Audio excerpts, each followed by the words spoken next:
за љубовта.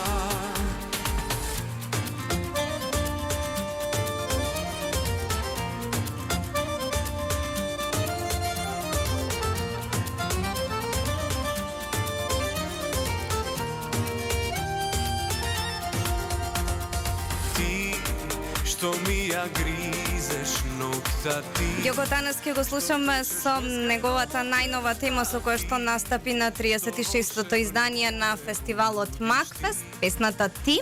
И токму во денешното издание, во минутите посветени на домашната сцена, наш гостин во живо е Ѓоко Таневски, сериозен музичар кој што обстојува долго на македонската музичка сцена. До неодамна имаше еден поп-рок стил по кој што беше предпознатлив. Од 2019 година започна со представување на еден сосема поинаков стил, етно-поп, па може слободно да се каже дека во неколку песни има и фолк примеси, но ќе зборуваме за се подетално. Ѓоко, добре дојдовте и ве благодарам што одвоивте време. Ева можност да ги поздравите слушателите на Плей Радио Острук. Така, ајде да започнеме со вашиот настап на 36-тото издание на Макфест, што се случи практично изминатиот викенд. Одлични се реакциите на публиката за песната Ти. Музиката и аранжманот се на Никола Мицевски, текстот е ваш. Прекрасна песна за љубовта, каква што одамна сме немале. Кажете ми како настана Ти?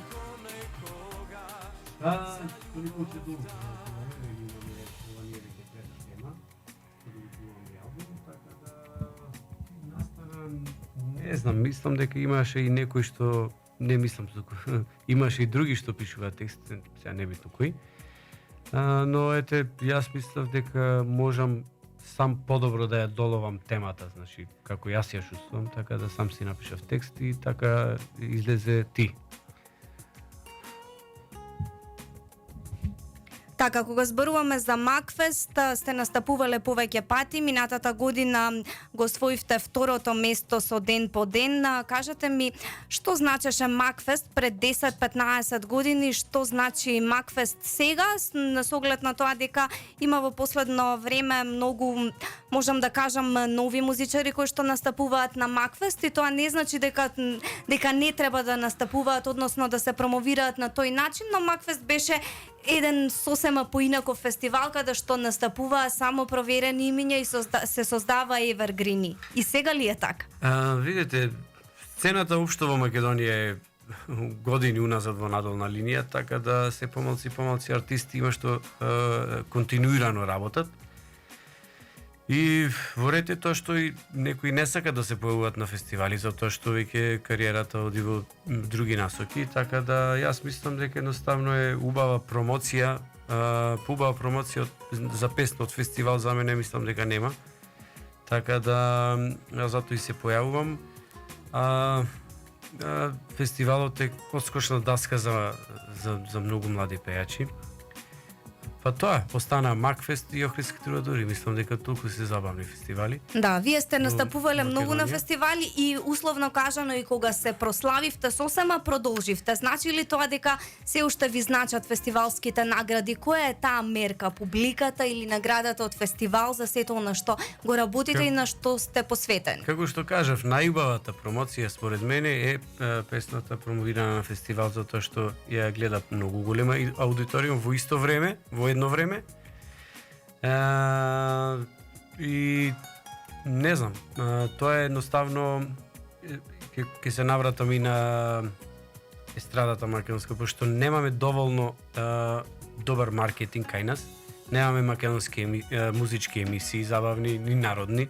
Мислам, народни во последно време почнаа повеќе да се прават отколку забавна ни една емисија немаме, така да каде на друго место би се промовирали освен на YouTube со спот или со видео лирикс или со една слика обична или на емисија. Мислам дека тоа е хендикепот што затоа јас повеќе се базирам на тоа да излезам на фестивал за да промовирам нова песна отколку да ја оставам да тече самостојно на YouTube.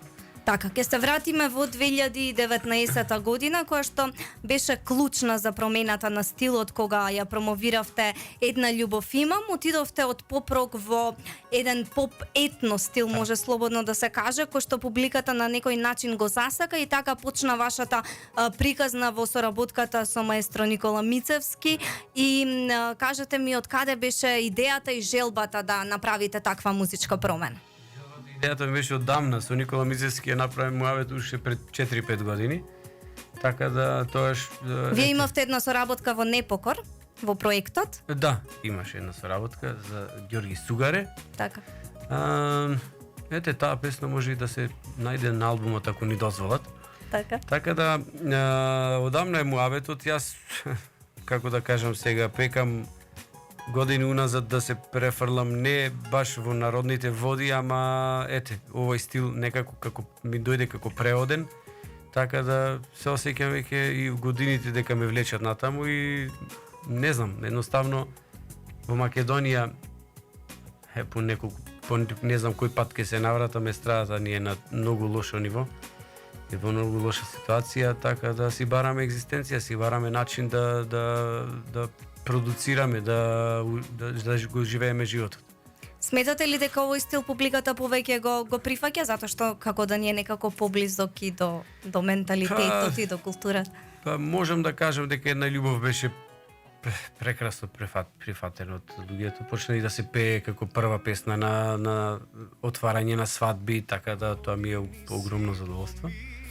Така, убаво е тоа што и покрај тие и етно и фолк сакам да кажам, вие убава песна си убава песна, так, едноставно. Да, не мора да значи дали е со фолк примеси, со техно примеси, не е битно. Песната е таа што е убава, прифатлива за сите. Да, но факт е дека заедно со Никола Мицевски најдовте една супер формула која што допира и тоа како до публиката. Ајде да позборуваме за новоизминат период од година и пол кога музичарите беа навистина во незавидна ситуација, посебно со корона кризата. Кажете ми како е сега, колку настапувате вие сега, мислам дека утре имате настап во Скопје. Да, во Скопје во Еквилибриум сум утре. Па, не знам, јас мислам дека за мене овој корона период кога не свиревме, значи сега има месец, 2,5 месеци кога мислам свириме, работиме. Тој изминат период го почувствував како една школа. Да кажам дека во животот не све што лета се јаде. Треба да се приземјеме и треба да што повеќе да се работи. Кога имаме настапи, задоволни сме со економската екзистенција и не продуцираме многу, не одиме напред затоа што има многу работа и не се базираме на тоа да се вложува, да медиумски што повеќе да ти има. Тоа ни беше проблемот пред короната, но за време на корона сватив дека треба да се посветиме малце и поемотивно во музикава, не само економски. Така да си направив и своје студио музичко и покушавам да се дадам себе си музички, почнав со текстови пишување, се надевам дека за скоро можеби ќе си напишам некоја кантавторска моја песна. Така да треба посветување за све. Всушност најдовте убава страна на таа условно кажано пауза од настапи кога се задлабочивте во приказната, иако вие никогаш не сте биле музичар кој што се комерцијализира, секогаш сте биле одмерени, секогаш сте знаеле и да одберете песна и не сте пееле се. Така. Ајде да позборуваме за она што некое време подолго ми споменавте пред разговоров дека го подготвувате, а тоа е новиот албум со истата екипа која што ја споменавме. Новиот албум го спремаме со Никола Мицевски, значи 3 песни излегоа, веќе во етер, една е спремна веќе за полетување. Не сум сигурен кога ќе ја пуштам, ќе зависи, ќе видиме како ќе помене ти кај публиката. Треба да се доснимат уште 2 или 3 преработки на стари македонски песни. Може би звучи клише, но моја желба е огромна да испеам некоја стара македонска добра народна песна во изведба и аранжман на Никола Мицевски. Така да можеби ќе има сигурно уште 3 авторски песни И сето тоа кога ќе го склопиме во една целина ќе издадеме албум. А кога ќе биде искрено не знам, затоа што гледате какво е време, Така. какви се условите и така.